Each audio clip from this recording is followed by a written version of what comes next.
Walt Disney. Yes. Beloved figure of our pop culture. That's how they get you. Yada, yada, yada. She eventually causes her own husband to be burned to death. And that makes me so happy on cold nights. It especially ended badly for the idiot Peckerwoods. Have a bottle of scotch. Okay, that's twice that he's mentioned redheads. It is un-American to get in the way of our freedom to restrict people's freedoms. That was the point. Okay. Yeah. Okay. I know plenty about these things. But I love me some Bobby Drake. Yeah, well, if that's all we've got, then we're darts. being really lazy. Yeah. Y'all bone. You can literally poke a hole in it as soon as someone gets pneumonia. Well, I'm not as old as you. Well, haha, motherfucker, I got a wizard.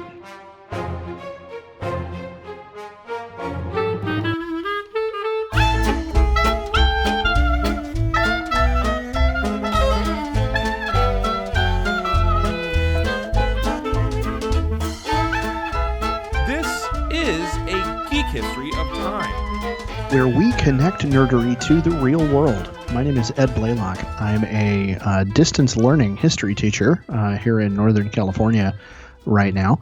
And I am happily married now for 5 years and have a 2.5-year-old little boy who this evening gave us quite a run for our money trying to get him to go to sleep. So if anybody out there in our audience has any tips on how to get a toddler to go to sleep in less than an hour and a half, you can send them to me at Mr. Blaylock on Twitter and to EH Blaylock on Instagram. Or no, I'm sorry, it's Mr. Blaylock on Instagram and EH Blaylock on Twitter. And please, I beg of you, if you know how to do it, I teach me your ways. And so who are you? I'm Damian Harmony. I am a soon-to-be distance Latin teacher. I am the father of a 10 and 8-year-old. We won't speak of my marital status because there's none to speak of. However, having gone through what you've gone through to the nth degree, as you know, my son was the worst sleeper who ever slept. Now he sleeps fine, by the way. So A, you're going to get through it. Good. And B, okay. And I shit you not, did you try tickling him tonight?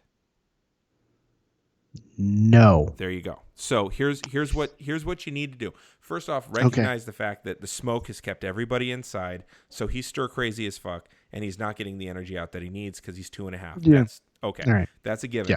A way to get that energy out, though, is if you tickle him. Now, I have a rule. My favorite part of tickling is when a kid says stop, and I stop, because I think that's a good thing to teach them.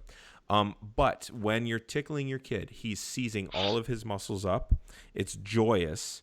It's warm, cuddly, touchy. And so it resets his brain from stress to a stress relief. And you're tiring him out muscularly on some level. This won't always work, but sometimes it's just enough to get him out of whatever zone he was in into a zone that actually works for him. So try tickling the shit out of him. Okay, I will give that a try probably tomorrow night. All right. Yeah.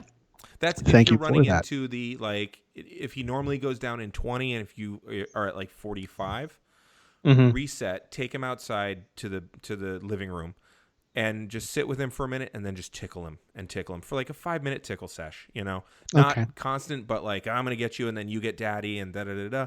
And then, let's read one more story and then we're going to go back up to, and then you've separated the stress of why won't you fucking sleep from what you're doing. And you guys have moved to a different area of the house and then you get to go back up there and it's refreshed. Okay. If that doesn't work, I know some people who can recommend a whole bunch of essential oils to you. And the less said about them, the better. Yeah, indeed. So, so. Lavender fixes everything. Jesus Christ. One person was like, "Oh, it was worth it. It was totally worth it just for the expression on your face."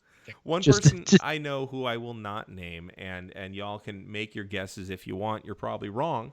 But they were like, "Yeah, I put eucalyptus oil in the infuser, and that gets in the air, and that helps his lungs." I'm like, "You're putting oil in the air that he's breathing."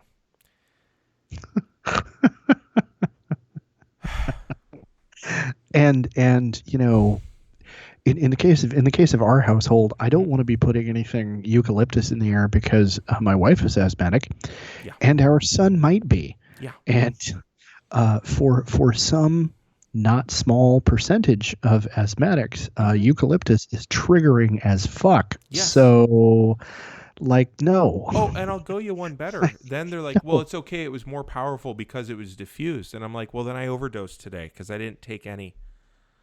at all. Right. So I took the Yeah, well, strongest I mean, dose. that's Like, it just, yeah, that's ah, no. I mean, like, in homeopathic theory, we're both massively overdosed on heroin right now. yes. You know, Yes. like, so wait. Mm-hmm. And then if they're really into the details of all that stuff, they then try to explain, well, no, see, because it's all about emanations and wavelengths of Mm-hmm. energy, and like, Yeah, I no, threw you like a don't, little you're bit of a using. eucalyptus ball into Lake Erie, and I poisoned all of Michigan. So Yeah, yeah. yeah, and anybody truly espousing that level of homeopathic theory needs to read a physics textbook, because there are specific scientific definitions for wavelength and for energy and for resonance, and that doesn't meet any of them. Indeed. Like, no, Now no. here's the funny thing: it did totally trigger my nose, though. I'm smelling like, and none of this shit exists in my house, but I'm smelling eucalyptus right now. Like that's how powerful it was to mention. Oh yeah, well yeah, no, the mental, yeah, no, Yeah. your brain does weird shit like that too. Mm-hmm. It's like, the moment anybody in the room says anything about there being bugs, like sometimes you get the Oh, creepy crawlies. It's the yeah, you same. feel an Yeah, it's the ant on same your thing. neck. Yeah. Yeah. Anybody tells a story about running into a spider, you start going like, Yeah. "Grr." Oh, Mm, totally. yeah. Yeah. So Watch certain movies and you start getting a swallow reflex. It's weird. okay, Yeah. and moving on, Well, we're okay, walking. you don't want to We're, watch Abyss. That's fine.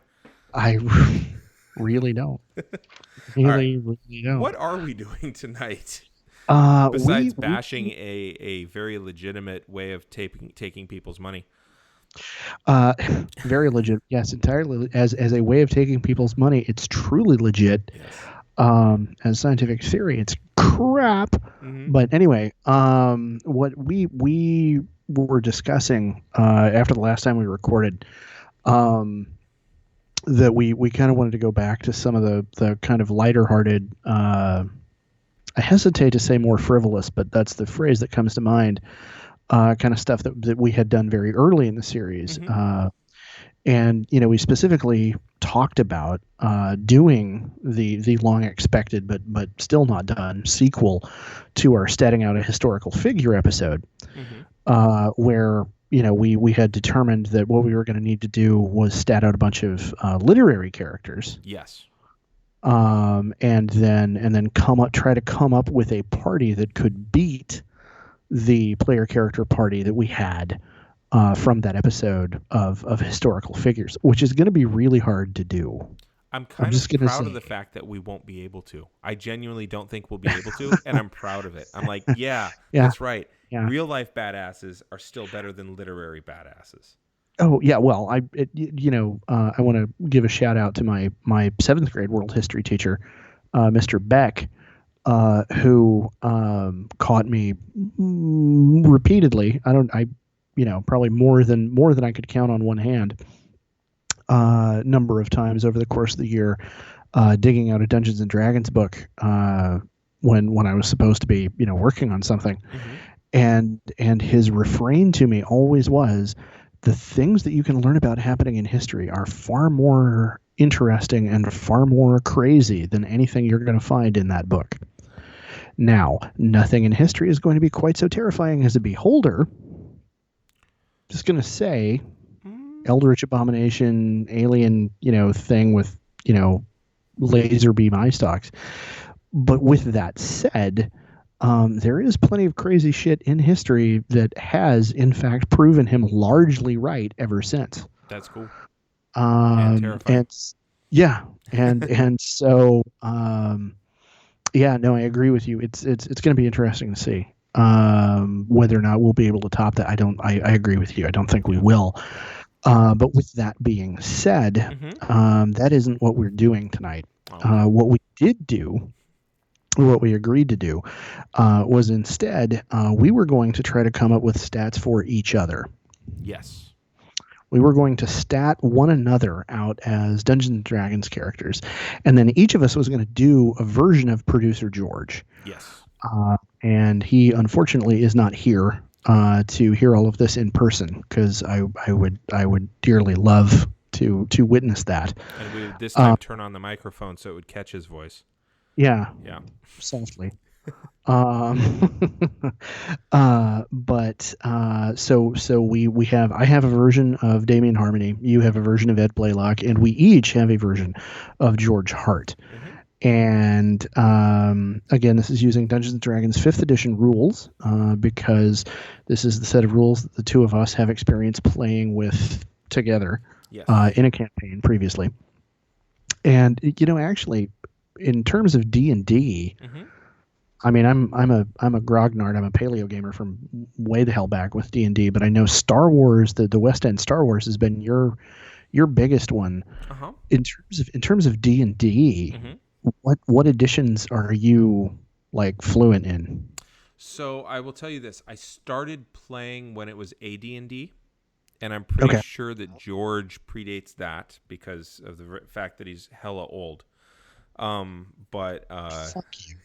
he's older than you are, dude. Not much. Oh, well, you're both so much older than I am that it didn't matter to me. Oh, with a cattle prod. You got to catch me first. But True. Yeah. And right now that is an issue. Yeah. But, That COVID, the quarantine 15 is wrong by half with me. So it's let's just say it's funny. My weight's rounding actually up. been stable, but I haven't. Okay. Okay. Yeah. Yeah. Not only mathematically but physically too. Yeah. So, Yeah. but George, I think he did first ed. I did AD&D as a young boy, and then I got back into it. Now, is AD&D and second ed the same thing? No. Okay. So okay, I'm gonna putting on my pointy hat D&D nerd Presto cap. badge right now. So there is. Oh man, if you really want to get elitist, as far as like I've been playing since ... There was originally a set of pamphlets that were put together that were the Blackmore rules, which are, depending on which historian of it all you want to talk to, it's mostly Dave Arneson, with Gary Gygax being the one to go, hey, we got to put all that together and like spread that out. Mm-hmm. Then there is the Tan box, which is the original, Dungeons and Dragons or Greyhawk box, which was also little kind of paper-bound booklets, but it was all boxed up nicely. And then you have Dungeons and Dragons, also known as the basic game or the basic rules, which was still very much Arneson's baby. And then you get to Advanced Dungeons and Dragons, which is often referred to as first edition AD&D. And then that is where you really see Gygax come to the fore as the editor, designer of a bunch of clunky add-on systems to it all, and all that kind of stuff. Mm-hmm. And I'm sure that if there are fanboys out in our audience anywhere, I have probably already offended the high cult of Gygax by describing things that way. We're a big tent company here. Yeah. Well, yeah, we try to be anyway. Yeah. And then so that's first edition AD&D, and then in about 1990, I'm trying to remember. No, might have been. Yeah, I want to say it's about 89 or 90. I'd have to look it up. But second edition AD&D was released.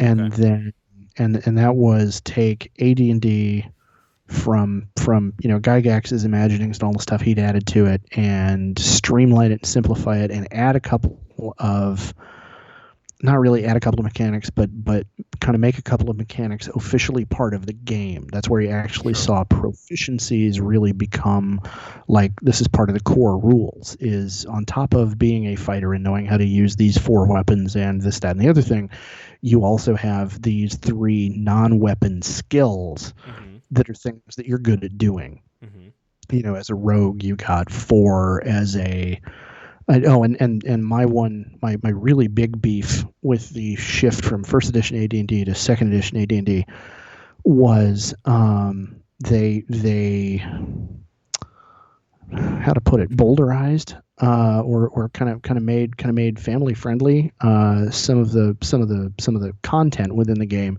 The thief class got renamed the rogue. Mm. No, I'm sorry, anybody can be a rogue. To be a thief, you have to be a professional with a very specific set of skills. Okay. Okay. Purist. Rogues are anybody who wears their hat at a cocked angle.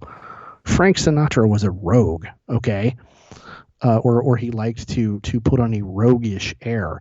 No, no, no, no. As a thief, you have that is a profession. That is something you do. Okay. Anyway, moving on. I can rant about that later.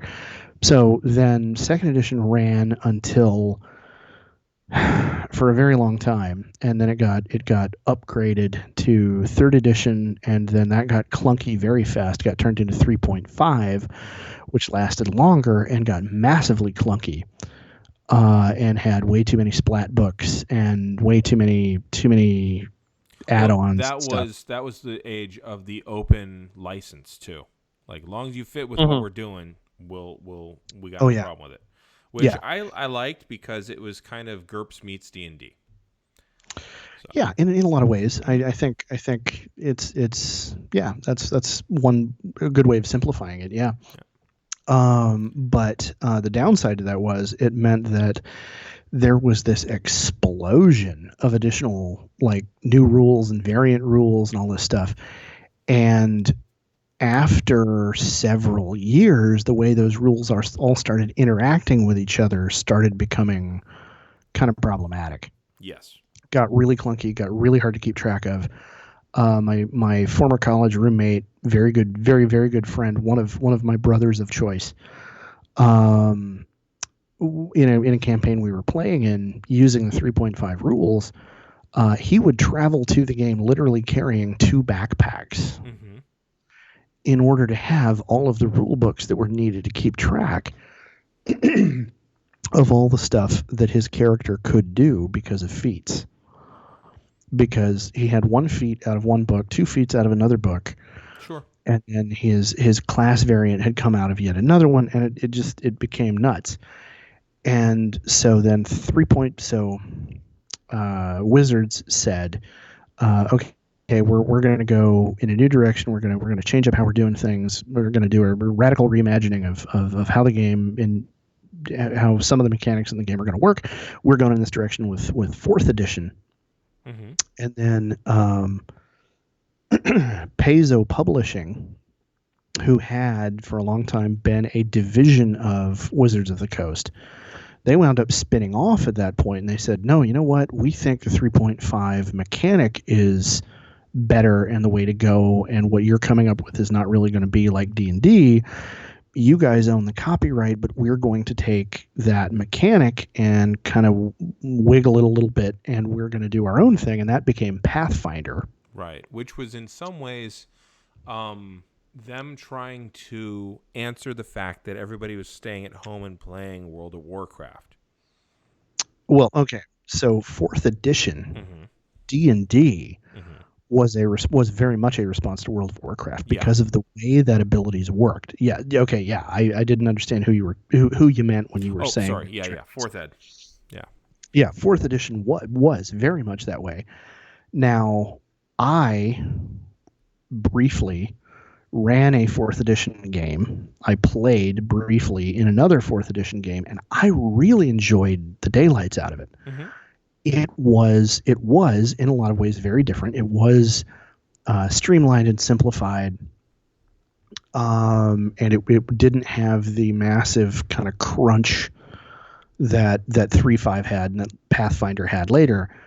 But I had a lot of fun with it, and I felt that it felt plenty like D&D. Sure. But there were an awful lot of people who felt really, really betrayed by Wizards of the Coast trying to turn their role playing game into this thing that was like this, MMO on the tabletop kind of thing. And they were really upset. Mm-hmm. And like, I don't agree with them, but I can kind of understand when you've spent a whole bunch of years being really invested in this thing. It can hurt to have that happen. And so anyway, that's the short version of the edition wars. After fourth edition was out for a few years, they went back to the drawing board and kept some of the parts about fourth edition that were simplified, stripped a bunch of other stuff out, made a bunch of other stuff feel more like second edition in some ways, and then reintroduced it as fifth edition, which I like. I have my issues with some of it. I think parts of it have been oversimplified. I'm an armor nerd, and so the way they work with armor types and the very generic kind of description of what armor types are and how they work and all of that doesn't feel granular enough to me.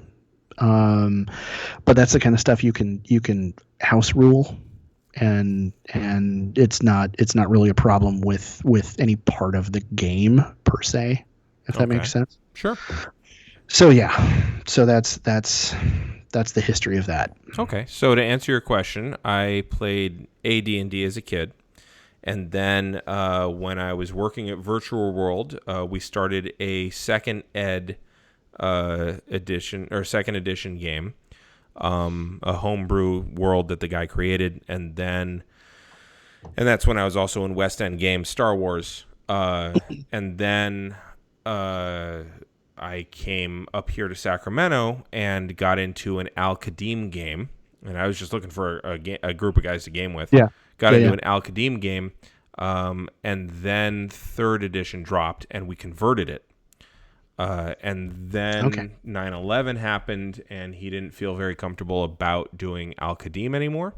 And so we ended up traveling to a different world, and then the group fell apart, and that's what birthed our West End Games Star Wars group that I played for 15 years. I didn't play much 4th Ed or Pathfinder at all. I played just a little bit of it, like at cons. And then I also played Saga, which was very reminiscent. Saga is a Star Wars system.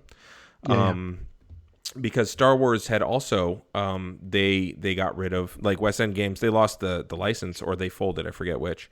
But then, why not both? The answer is yes. Porque no los dos. Yeah. And so when they folded, the license went to, I want to say Wizards. It was Wizards. Yeah. Wizards became the 400-pound gorilla of tabletop role playing, and it was all because of Magic the Gathering. Yeah. Started with a card game, and then they made enough money. They were just like, you know what? We're going to own this whole sector of the leisure market. Like, here we go. So then they 3-0'd Star Wars, and it didn't work hardly at all. And then they saga'd Star Wars, and that worked a lot better. A lot better. I never had the chance to play the Saga edition. I played the D20 version, and it just didn't feel Star Warsy. Yeah, the Saga gets closer to it. And then I never got to play the Fantasy Flight version with the dice pools, unfortunately. Okay. But I got back into D&D with the group that you and I played with in 5e. And I like 5e a lot because I liked 3 and 3.5 a lot because it went far enough away from simulationism and into role-playing, and 5e absolutely facilitates the role-playing more. And I like that a lot. I'm not as much an armor nerd. I'm not as much I want a weapon that does a fair amount of damage and is odd. I can still find that in 5e. I'm a happy guy. You know, I was the guy who was like, do I really have to take a feat to get a 3-section staff?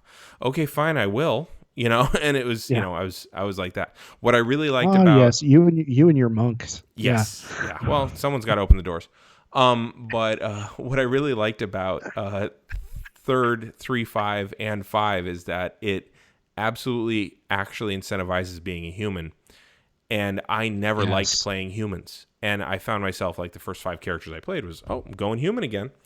Well, Yeah, because that additional, if you play with the variant human rules, that additional feat at first level, man, Makes a that's a difference.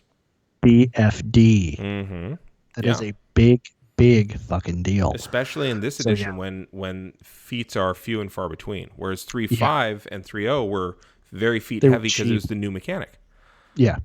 And that was still kind of based on MMOs because they were essentially skill trees. You have to have this to get this. Oh You have to have God. this to get this. You have to get this. Oh So you're yeah, like, well, yeah. what level are you? Oh, Prerequisite I'm like feats. 8th level, and I've almost got a feat that I enjoy. You know, Yeah. Yeah, so I have to put in. I gotta grind. I gotta grind the first 12 levels of my character to get to the point where I can actually, do whirlwind do my attack. Yeah, do my concept. yeah. Like, yeah, So, but yeah, that was still better than I thought. Better than 2, which was I didn't mind it, and it is because I wasn't as invested in the others previously. So oh yeah, yeah. No, yeah, I understand that. and so yeah, here we are, ready to stat each other out. Yeah. I kind of think we should both give our best shot at George first. Okay. And I think that we should maybe do that right after the commercial. Okay. Let's do So it. we'll talk George on the other side.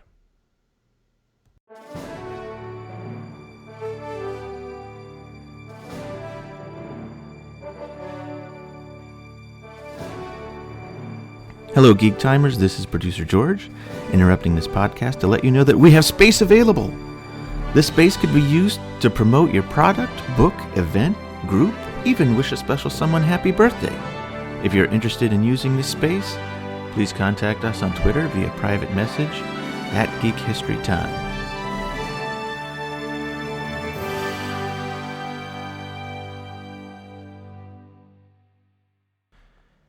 And we're back.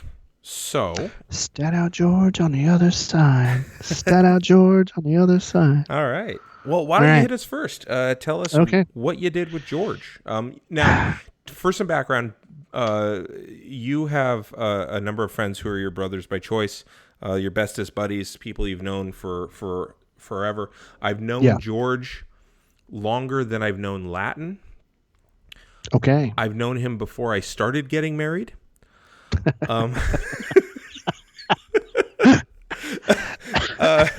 He is Cheers to that, sir. I like the way you phrased that. Well put.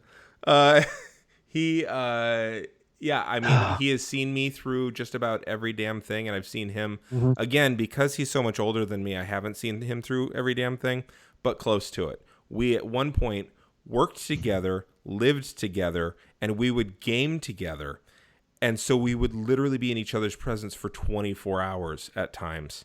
And his girlfriend at the time, now his wife, and I've known them forever. She would like call down to us from upstairs because she lived right above us. And she'd be like, "Can you please turn your games down?"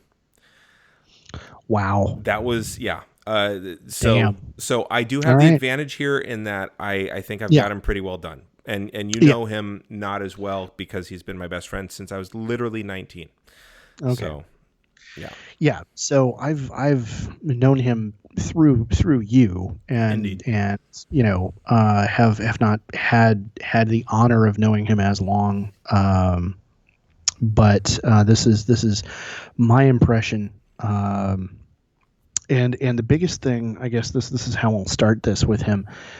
The two biggest things that have impressed me about him are, number one, he is singularly determined.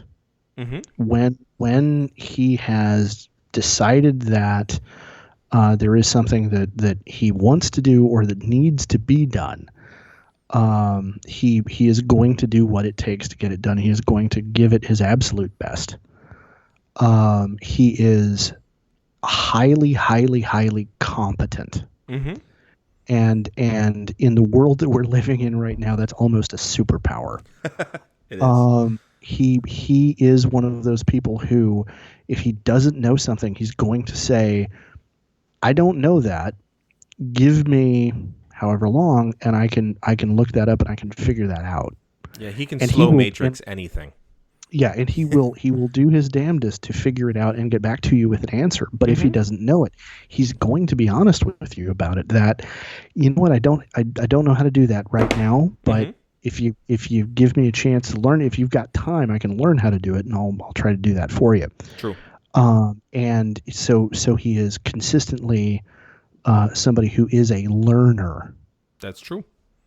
He is somebody who is, as I said, singularly determined, and he is somebody who is everything that you could ascribe to him as being a superpower is something he has worked at. Yeah. If that makes sense. No, it does. When I play, one of the games we didn't mention was the TSR Marvel game, which I have a soft spot in my heart for, and clearly a soft spot in my brain for too. Yeah, well, yeah. But you can build your own characters, and there is altered human, mutant, high tech, robot, and alien, and every superhero basically falls into one of those. Like Okay. Thor's an alien, altered human would be like Cap or Daredevil. Yeah. Mutant, Yeah. obvious. Yeah. High tech would be Iron Man or anybody who uses tech to become a superhero. Okay. I would say that, and then, robot is a robot and an alien is anybody not from this planet. I would say that what you've nailed down there is the very much that George is not an altered human. He is the high tech guy with varying degrees of tech, but like that determination is really what you're getting at. Yeah. Yeah. All right. Yeah. So hit us with it. And so based on that, based on those things, and the last thing is, because this is also important, a very big motivator for him is his family. Yes. Obviously. Yes. Like, a big reason something will be necessary to him is so that he can do right by his wife and his kids and provide them with the kind of life they need and deserve. Yes. And so based on that, George is the two classes that I felt fit most based on that are fighter and wizard. Okay. Which are kind of basic out of the box kind of classes. They're nothing flashy like sorcerers or whatever. But the thing is, fighters in 5th edition, it is very explicitly stated that what makes a fighter is they have studied how to be a fighter. They are martial artists in their own way, and wizards cast spells that they have learned. That's true. They study. Okay, they hit the books. Okay, they do the homework. And so, and the race I assigned to him for the attachment to family and for the level of endurance involved is Hill Dwarf. Interesting. Okay. Okay. Yeah. So, now, Hill Dwarf, fighter wizard. I'll go to stats next. Strength of 16 because fighter. Dex 12. Con 18 because all the bonuses dwarf. Intelligence 18 because it started out fairly high because I knew I was going to make him a wizard, and then several of his level stat adjustments went into that. Wisdom 14, charisma 13. Not because I don't think he's charming, but he is not the guy who gets out in front of the group. No. And is making finger guns, Right. He's more of a soother. Yes. Yeah. Yes, very much. Background is guild artisan. All right. Smiths and forgers, specifically. Okay. Personality trait, anything worth doing is worth doing right. Yeah. Ideal, aspiration to learn and get better. His goal is his driving goal as a fighter and a wizard is to get better at doing those things. And his bond is to want to build a better life for his family. and his personality flaw, as I defined it here, for anybody who wants to try to role play this character later on, is he does not give himself sufficient credit for how competent he actually is. That all scans. So now, the fun stuff. Mm-hmm. Levels. 10th level fighter. Okay. 6th level wizard. All right. Now, I went outside the player's handbook Oh. for fighter because the archetype for fighters didn't really seem to fit to me. I wound up going with the samurai archetype out of the Xanathar's Guide to Everything. Oh, wow. So 10th level samurai fighter, and I'm going to get to why I chose that in a minute. And then as a wizard, his school of specialization is abjuration, which for anybody who's not, precisely, anybody who's not a D&D nerd, George isn't the kind of guy to go in flinging fireballs and lightning bolts and, clouds of acid or anything like that. That's me. Fireball all day, every day. I don't care. Right. Just immolate everything. Yeah. I'm sorry, I'm an Aries. It's what I do. I saw this thing recently. It was, there's no eye in team, but there are 6 eyes in I don't give a shit how big the room is. I cast fireball. Yes. Yeah. Yes. Yeah. And in any campaign in which I've actually been forced against my will to play a wizard, they will confirm that is the kind of wizard I play. I'm sorry, if you're going to make me artillery, I'm going to be artillery. What do you want from me? Right. But that's totally not George. So abjuration wizard level 6. So let's see. Skills: insight, persuasion, perception, and history. As a dwarf, he gets an advantage on poison saves. He has resistance to poison damage. He has proficiency with mason's tools and with smith's tools from his guild background. So racially, he gets the mason's tools, and he has the proficiency from smith's tools because he's a member of that guild. The explanation for that is he has learned a number of different jobs over time in order to do what needs to be done, and so he knows how to do an awful lot of shit, which is immensely admirable. Like if I had half his breadth of experience, yeah. So anyway, now we get to class abilities. I'm going to start with the fighter ones because it's my jam. So defense style, which is chosen at first level, which means when he's wearing armor, he gets an additional +1 to his armor class. Okay. As a fighter at first level, you get the wonderful ability, because you're essentially the tank, you're a tank for the party. You get the ability to do second wind once per, I want to say, short rest. And in his case, at his level, as a 10th level fighter, he gets a D10 plus 10 hit points when he chooses to do that. Mm-hmm. Action surge, meaning once per short or long rest, he is able to basically take an additional action during the turn. And then now we get to the really fun stuff. As a samurai, and this is why I chose samurai as his martial archetype, he gets fighting spirit. By invoking fighting spirit, he uses it as a bonus action to gain advantage on attack rolls and 10 temporary hit points in the turn in which he chooses to do that. He can do this 3 times per long rest. Now, at 10th level, he gained tireless spirit, which means at the start of a turn, when he rolls initiative, or at the start of a combat, when he rolls initiative, if he is out of uses of fighting spirit, he gets 1 back. Wow. So, I'm sorry. No.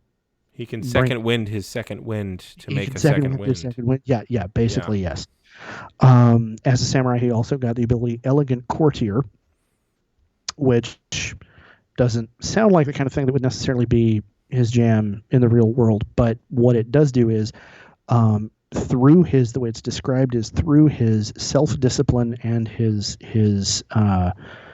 training in modulating his emotions, he has learned how to add his wisdom bonus to his persuasion rolls. Mm-hmm. So when he needs to talk to somebody, he can properly modulate how he chooses to approach the issue. Nice. and be soothing or scolding or whatever as is required based on his read of the situation. And then as a fighter, he also gets extra attack at this level, which means every time he uses the attack action, he gets to attack twice. And this is a really good one. He has Indomitable, which means 2 times per long rest. If he fails a saving throw, he can re-roll. That's pretty good.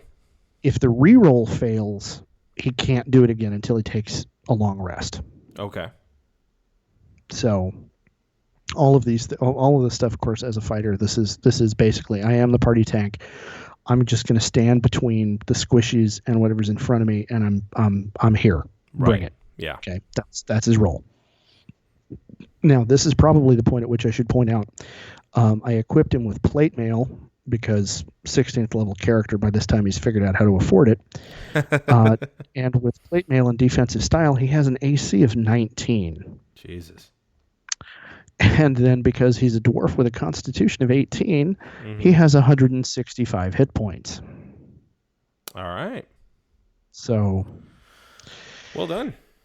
All right. Well, hold on. I ain't done, though. Oh, okay. Because we still have his 6 wizard levels to go. Jesus, yeah. Okay. So now here's the thing. He's an abjurer, right? Right. Defensive, warding magic. The special ability, I hadn't realized how awesome abjurers were until I looked this back up. His school special ability is Arcane Ward. Yes.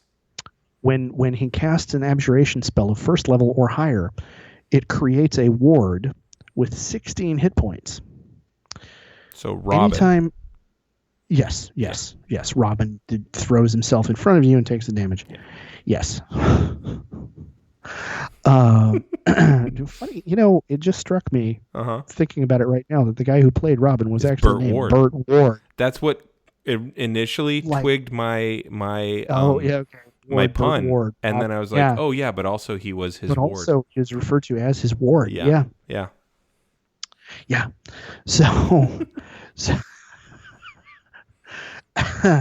So that creates this magical barrier of 16 hit points, and if he gets hit, those 16 hit points have to be taken away before he actually starts taking damage. Right. Now, when the ward reaches 0, he can cast another abjuration spell of 1st level or higher to recharge it with 2 times the level of hit points. So if he casts a 3rd level abjuration spell, his ward goes back up to 6 points, and the next time he takes a hit, take away that first 6 hit points from that. Right. Okay, so I saw that and I was like, okay, well, that's awesome. But it got awesomer because at 6th level, as an abjurer, he gets the special ability Projected Ward. When he sees any creature within 30 feet about to take a hit, he can say, no, my ward will take that. Okay. I like it. That's very George. Now, yeah. Oh, yeah. And now spells. So I would just like to point out, so he has 100 and how many points? 65? 65. 165 hit points. You just gave him something that gives him another 22 on top of that, essentially, because when it drops down, then you can bounce it back up for 6 more. So he soaks an additional 22. Well, here's the deal. If he chooses to cast either Counterspell, Protection from Energy, or Magic Circle, which are all 3rd level spells, I'm sorry, I forgot for a moment he only has access to up to 3rd level spells. Yeah. But yeah, that's 6 points. When he runs out of those, he can cast a 1st level spell and get 2 more. Okay, so 24 hit points. Yeah, he can cast Yeah, he. Yeah. I had it written down. Where did I put it? No, the number of spells he's able to cast, the number of additional hit points he gets is kind of based on the number of spells he can actually get away with casting per day. It could go up from there. Okay. So yeah, but yeah, a conservative estimate would be probably about as many as 24. Yeah. Or slightly more additional hit points on top of all that. Plus, give me a second to lean against this wall here. Okay, D10 plus 10, so I'm getting back a minimum of 11. Right. Okay. And up to another 20 on top of that. So you're going to have to find a way to hit this guy hard. Well, yeah. Repeatedly. Yeah, I was going to say, you either have to one-shot him with the most powerful thing you can get, or you're going to have to... weapon. What's that? A nuclear weapon. Yes. Or you're going to have to spend 200 to knock him down by 160. You're going to have to spend essentially 125% of the hit points that it would normally take to kill him. Yeah. Yeah. Oh, yeah. All right. So now his spells, because I had a lot of fun with this, because, again, the kind of wizard I always wind up playing is, sorry, give me 1 second here. Number of spells per day. It's spell book, whatever. All right. Anyway, I'll look it up here in a second. But every time I've played a wizard, I've been the shock 'em, burn 'em, blast 'em kind of guy. Sure. And so my understanding of abjuration spells in any edition after first edition AD&D is really limited. Some of these abjuration spells are fucking awesome, a big part of the reason is because of the way actions now work. Because you can do stuff as a bonus action now that you couldn't do before. So anyway, his cantrips, again, focusing pretty heavily on abjuration stuff where I could. Cantrips, there's really only one really good abjuration cantrip. That's Blade Ward. Then I gave him Firebolt just because, you got to have a ranged attack. Right. Like mechanically, it's crucial. And then because of some of the jobs that he has done in the past, I thought two very appropriate cantrips were Mending, which is you can fix stuff, and Prestidigitation. Prestidigitation is a really great utility cantrip. The biggest, most important thing that it allows you to do, to me, is one casting of it allows you to magically clean one garment or area. Right. And when I first met George in the real world, the job that he was doing at the time was environmental cleanup work. Yes. So, I saw Prestidigitation and was like, okay, I can see that. Yeah, that makes sense. Now his actual leveled spells, he can cast 10 spells a day. He has 4 first level spell slots and then 3 slots each of second and third level. Okay. And so the way the list that I have now that means he can cast up to, out of those 10 spells, he can cast a whole bunch. He could cast any number of first level spells up to 10, because he can use the third level slot to cast a first level spell. But he can only cast a maximum of 3 second level or actually he can cast 3 second level spells, plus he could cast up to 6 second level spells if he needed to, because he can use second and third level slots for those. Right. And he gets 3 slots for third level spells. Now the ones I have listed as the ones he has actually prepared every day don't entirely match up with the number he can cast. He can prepare 10 of them. And the ones I have, there's 4 of them at first level: Shield, naturally, Mage Armor, Alarm, Okay. All three of which are abjuration spells, Right. and would immediately allow him to say, "Oh, hey, look, that's what I'm doing, and I now have my 16 additional hit points." Right. And then Thunder Wave. So he's not only upped his AC, but then he's also added to the hit points that you're going to have to get through. Yeah, okay. Yeah. So here's the deal. I need to explain about why Shield is like fucking amazing in this edition. Oh, I can tell you. Let me see if I can jump ahead of you on that. All right. It's the one spell that blocks magic missiles. Number one, Mm-hmm. There's that. But the thing that's really awesome about it, from the point of view of somebody who, like, up until 3.5, Mm-hmm.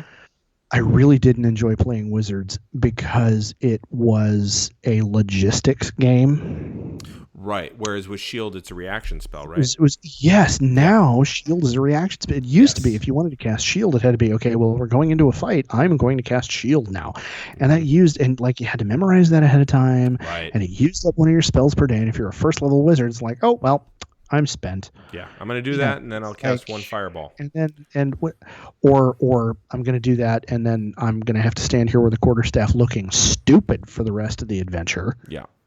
Like, being a first level wizard sucked nads. So now you can have it prepared. And when that orc walks up to you and says, "Ha ha, you're a squishy wizard. I'm going to hit you over the head," you go, "No." And as a reaction, cast Shield. Your AC immediately goes up by 5 for the rest of the turn, and you've done it as a reaction. Yes. Holy fuck, it completely changes how that works. Mm-hmm. And then with the addition of, now I have a cantrip, so every turn I can be throwing a firebolt for, a D10 damage. Mm-hmm. Save for half or whatever it is. Sure. It's like, oh my God, playing a wizard doesn't suck anymore at low level or any level really anymore. So mage armor, by contrast, is you touch somebody else or yourself. You can touch yourself, but if you have enough armor on, it won't make a difference. In his case, he's never going to do it because he's a tank who can cast spells. Right. So mage armor is going to be on, the monk. Mm-hmm. Here you go. This doesn't count as armor. This will add to this will change your base armor class, and then you can add all your funky, monk wizardry stuff on top of that, and there you go. And then Alarm is a camp spell, but useful. And then Thunder Wave, I underestimated the power of Thunder Wave as a DM when I was giving spells to the pre-generated characters that I was handing to people in the campaign that I was going to run. I underestimated Thunder Wave. The player underestimated Thunder Wave until he cast it the first time. And everybody in the party went, "Oh, fuck." Mm-hmm. And it's an awesome spell. So then second level, nothing especially exciting, Magic Weapon and Scorching Ray. Okay. Because there actually aren't any abjuration spells at second level. Third level, though, we get Counter Spell. Ooh, good one. You're casting a spell. Is it third level or lower? Fuck you. Right. Is it higher than that? Okay, make a save. Or I make a skill roll. If I roll high enough, still fuck you. Right. Protection from energy. Oh, hey, you know what? We know we're going to be going up against elementals or, a fire wizard. Sure. Protection from energy. You're now resistant to that. Or I'm the tank. Hey, look, I'm resistant to that. Suck it. Right. So now my AC is through the roof. My hit points are extra, and now I'm taking half damage anyway. So now you're going to have to do about 200% to knock me all the way down. Yeah. So now when you hit me with a fireball, if I fail my save, I'm still taking half damage. If I make my save, I'm only taking 1/4 of the damage. Mm-hmm. Oh, please throw me in that briar patch, I beg you. Actually, it doesn't work that way. If I fail my save, I take half. If I make my save, I take none. Oh shit. Yeah. Okay. Yeah. And by the way, we are definitely going to give our social medias at the end of this because I know there will be people who are like, you know what, you read that rule wrong. On both of us, so we welcome it. Yeah. So yeah. But in the meantime, continue. But in the meantime, Dispel Magic, Mm-hmm.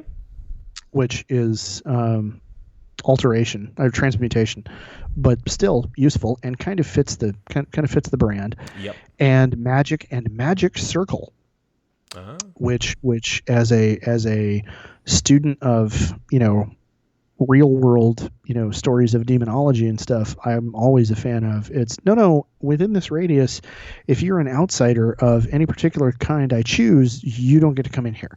Right. Not in my house. Right. No. And so there you go. Nice. That is my version of Producer George. Okay. So basically, unkillable determinator. I like it. Yeah. I like it. How about you? Well, what did you? You're a good friend. What I've done for George Hart, Producer George, is I took his history into account a little bit. He started off as a cleric of the Forge. One thing that's been true about George since I've known him is that he is a man of faith.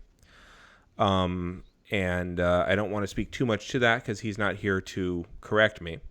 But he's a man of faith. And he's also always enjoyed knowing how things go and building things and making things. And he's shared with me various philosophies on how churches run and his role within that and stuff like that. So Cleric Forge, level 2. Okay. Then he goes on to be a monk, level 1. Okay, this is going to be a long path, but I'm eager to see where it leads. Then All right. he goes on to be Artificer, level 15. Okay. So, yeah. Okay. So he's an 18th level character. Okay, back up. Sure. Back up. Sure. Why one level of monk? What? Because he studied enough of martial arts to have an appreciation of and a knowledge of, but he studied it in the same way that, like, I study Star Wars. Like, it was very academic for him. He'd put it into practice, but it was his mind was always working around it, whether or not his body would. So yeah, he went Cleric Forge, then Monk, then Artificer to the extreme. He is a rock gnome. Okay. And because there is a good deal of joy in him, but also because rock gnomes are known tinkerers. Yes. His background, you and I matched up perfectly. Guild artisan. Although I said he was a guild artisan of tinkers, pewters, and casters. I nearly went with that one. Yeah. But based on his most recent set of work, I figured the bigger, heavier metal was probably more fitting. He makes things all the time, in other ways too. So, his stats are fairly unremarkable. Strength of 14, because he's a fairly strong fellow. Dex of 13, largely to answer to the fact that his hands are pretty nimble. A con of 18. A intelligence of 18, a wisdom of 16. I think the con and the wisdom both went up on account of being a gnome, and a charisma of 10 because that's average human charisma. Okay. He has let's see. So dark vision, that's a racial thing. He has gnomish cunning, which gives him advantage on all saves versus magic that involve intelligence, wisdom, and charisma. So, what's that? You're a spellcaster? Cool. Yeah, I really don't care. Yeah. Oh, it's arcane? Yeah, about that. That's cute. Yeah, that's adorable. That's really cute. That's really. I bet you that works on all the other people. Except elves, because that's an enchantment spell. Yep. He also has artificer lore. Which gives him a double bonus proficiency to any intelligence history checks regarding magical or alchemical devices or tech devices. Indeed. Because George knows, like, the history of computers inside and out. He's the only person I ever knew who had, like, I probably shouldn't talk about what he had, but, like, it enabled him to, like, figure out what phone lines worked everywhere. Like, I didn't know that, like, it's like, oh, okay. I think I saw that in Ninja 3 of the Domination. Like, Um, so and somehow we managed to bring shitty ninja movies into this conversation. of course. All right. All right. Let's see. He other abilities he have tinker. For 1 hour and 10 gold pieces worth of materials, you can create a tiny clockwork device, either a toy, a fire starter, or a music box. I love that one of them's a fire starter because, like, how is that ever going to go wrong with an adventuring party? Right. Well, and especially if you have a prodigy in the group, you need to have a fire starter. Nice. Thank you. Nice. A twisted fire starter. Yes. So, he... Or just a kid named Regan. Well, you know, one of the two. Yeah, I don't know. Damn, it was... Anyway. He took the Divine Domain Forge, okay, which came out of Xanthar's. Yeah. And here's why. After a long rest, you can imbue one weapon or piece of armor with magic, and it becomes a magic item. +1 to the AC for if it's armor, +1 to the attack if it's a weapon. And that's cool, right? So he makes others better by his efforts. Yeah. What I really love, though, is the Channel Divinity. You can create simple items for 1 hour. You can, if you spend an hour, you can make an item that costs no more than 100 gold pieces. Yeah. You can just do that. Mm-hmm. Yeah, that's quite something. Oh, hey, the fighter's sword broke. No worries. Yeah, give me an hour. Oh, you want it silvered? No problem. Yeah. So, and then you get the other things. He gets so that's basically that. And then we get to him being a monk. He's got unarmored defense. If he ever loses his armor, the armor I gave him was a chain shirt. Yeah. Okay, for a cleric, that makes sense. Mm-hmm. And his weapon is a scimitar. Largely because George actually owns a katana. Okay. Because George owns a katana. That's just a thing about George. Actually, didn't know he was a Gryffindor, but okay. Yeah. Fun fact: he had his katana end up missing on account of theft. And then for his birthday one year, I got him that. And other things had been stolen as well. So, like, this was the first year that I didn't get him something that was stolen from their place for his birthday to replace it. So yes, he has a katana, and that was, I figured scimitar. Now his personality traits. First off, I want to know how things work and what makes people tick. Okay. That's very him. I'm committed to the people that I care about, not to ideals, and that's very, very true. Like he cares about the people more than the institution. Yeah. Okay. The bonds were a little tougher, and the flaws were a little tougher. The bonds were, I owe my guild a great debt for forging me into the person I am. I kind of take that as like his experiences and various people along the way who've taught him. Okay. And then the flaws, no one must ever learn that I once stole money from the guild coffers. Now, I don't think George stole anything from anybody, but George raised hell when he was younger in his college town. They put an indicator into the orange juice that turned people's pee blue.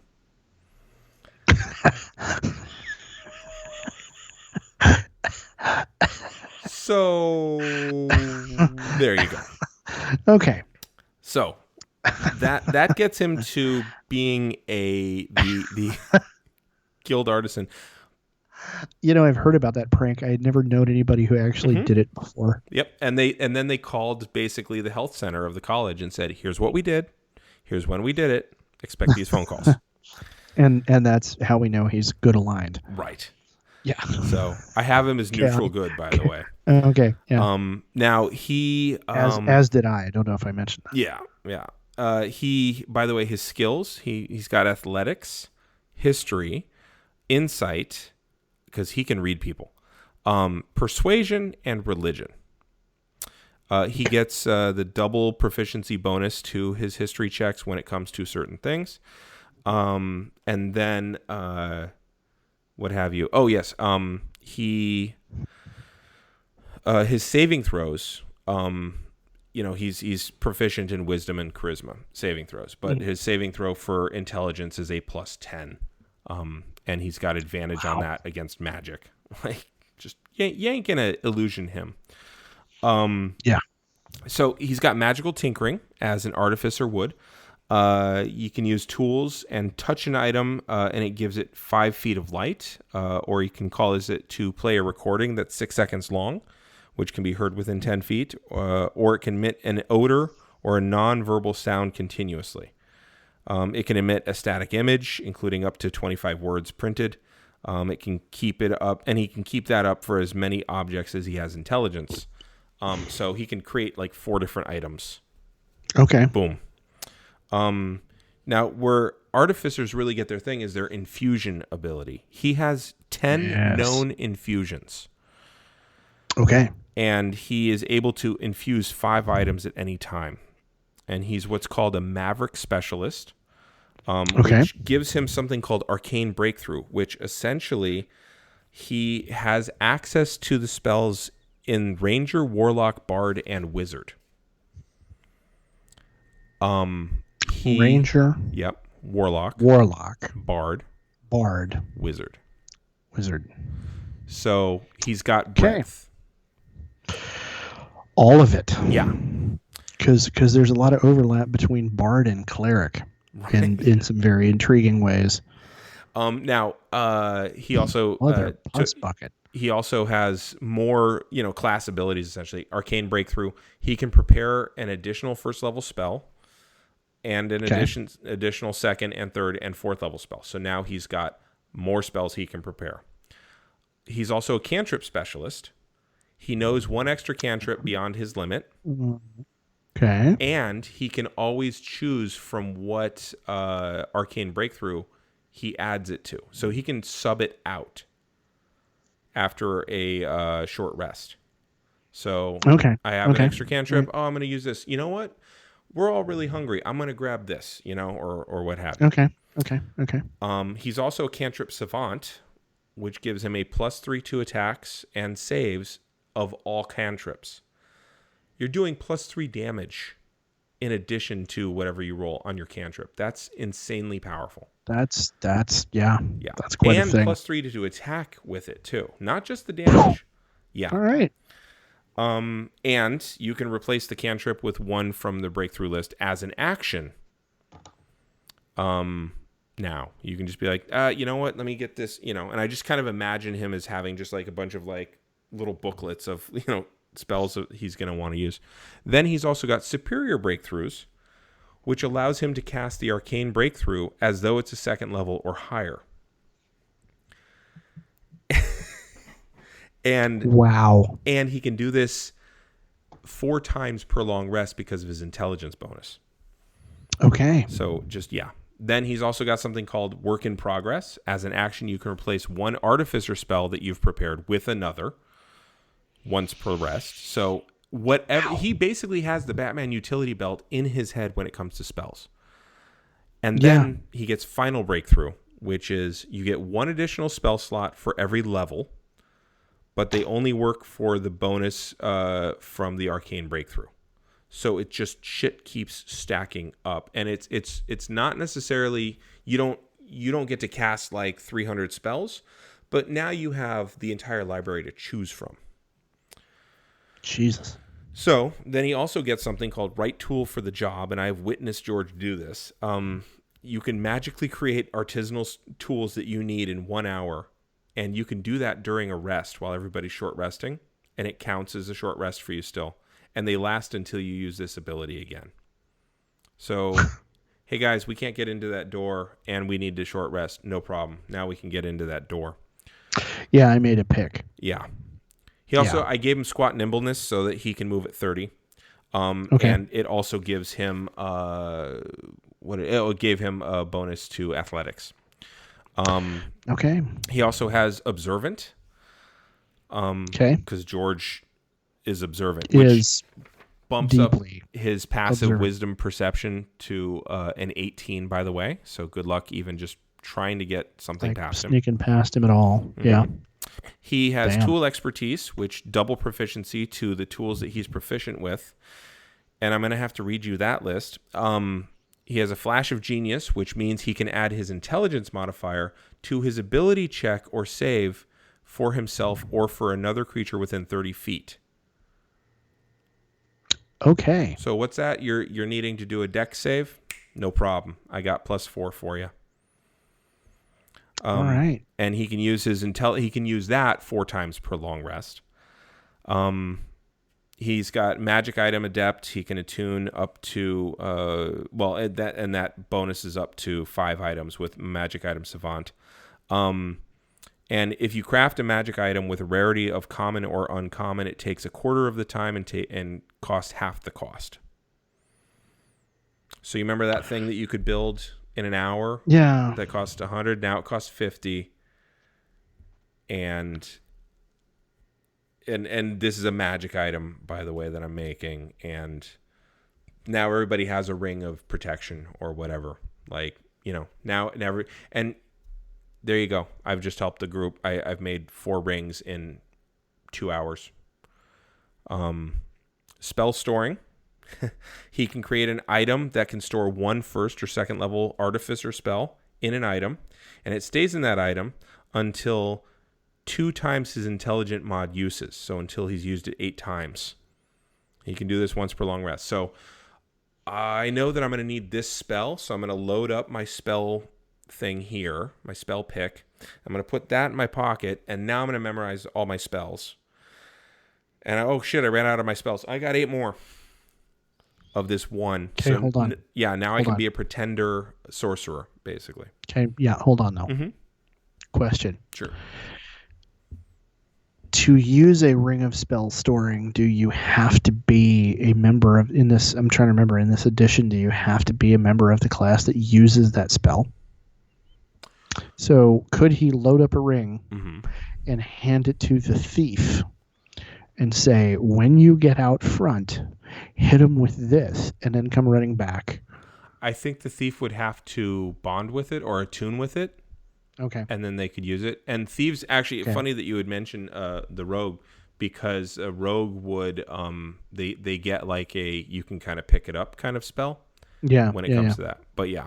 Okay. Wow.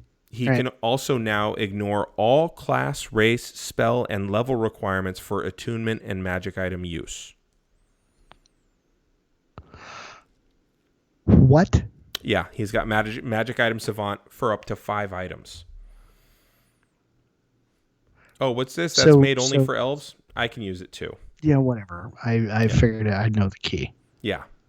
Oh, Holy Avenger. Well, wouldn't be my first choice, but why not? This'll do. Now, as far as his spells, I'm going to hit his spells. Then I'm going to come back to his proficiencies, because I think that's the pièce de résistance. Okay. His spells, he has 3 cleric spells and 5 artificer spells +1 in cantrips alone. And it's nothing particularly amazing. It's your standard resistance, sacred flame, guidance, light, mage hand, mending, prestidigitation, shocking grasp. Okay, but the fact is, he has 9 cantrips. Yes. He knows 11 artificer spells. Okay. He also has, a couple cleric spells that are given because, at second level cleric, you get this many domain spells. Identify and Searing Smite, which means that now he has Absorb Elements, which makes a lot of sense. Catapult, Grease, and Sanctuary. Okay. And then he also has, at second level, he's got Arcane Lock, See Invisible, Magic Mouth, because you remember the game of Scion that we played, and he had that ability. Yeah. And Invisibility, because George does kind of just disappear, even though he's sitting right in front of you. Yeah. He's very, very good at blending into the background until he has something to share, and then, startling the shit out of everybody with, oh my God, you've been watching the whole time. Yeah. He also has Dispel Magic. My buddy Alex would get along real well on that. He has, and you and I actually gave him very similar spells here. Dispel Magic, Protection from Energy. I also gave him Water Breathing because he loved scuba diving when he was younger. Okay, all right. At 4th level, he's got Fabricate, Mordenkainen's Private Sanctum. Okay. and Liamon's secret chest. All right. So a lot of hiding shit type stuff. Yeah. Carrying stuff around. Yeah. Having all the things he needs. We need to make camp. Here we go. Yeah. Okay. How many of you are there? Great. No problem. Tents. That's cute. Whatever. Yeah. Yeah. So now his proficiencies. He knows. Yes, sir. He knows common and gnomish. Makes sense. Yeah. He can wear light or medium armor. He can do shields. He can do simple weapons. He can do heavy armor. Cool. He can use short swords and hand crossbows. Cool. Okay. He knows Dwarven because he got an extra language along the way. He knows martial weapons. Cool. Okay. He also is proficient in tinker's tools, smith's tools, thieves' tools, woodworker's tools, forgery kit, navigator's tools, carpenter's tools. It's like 8. Yeah. Yeah. So he really is no shit the utility man. Yeah. I like it. Yeah. He is like it a lot. The Swiss Army knife. Swiss Army dude. Yeah. Now, I did not push hard for him to have a whole ton of hit points, so his hit points are 147, which is still nothing to shake a fist at. Yeah, well, no. So, I mean, but yeah. So 15th level artificer, so he's 18th level overall. Yeah, that's pretty good. Yeah. High constitution will do that for you. Mm-hmm. So he's going to be the nice version of Tony Stark. He's going to out device you the whole way. Yeah. Yeah. It works. I like it. Yeah. So, of those two, I mean, obviously I got home field advantage with George because I know him well. But I want to put a challenge out to George. He's heard both of these. I want him to weigh in and send me an audio file I can drop into the beginning of the next episode. Because we've taken up all our time fawning over George. We need to actually get to each other in the next episode. So So if anybody disagrees with our read of the rules or anything like that, or if anybody else out there is, a producer George Stan and wants to argue with us over how well we captured him, alternatively, that works too. I like that. Either way, where can they find you on the social if his medias? wife listens? I'm at Mr. Blaylock on the TikTok and the Instagram, and I can be found on the Twitter machine at Blaylock.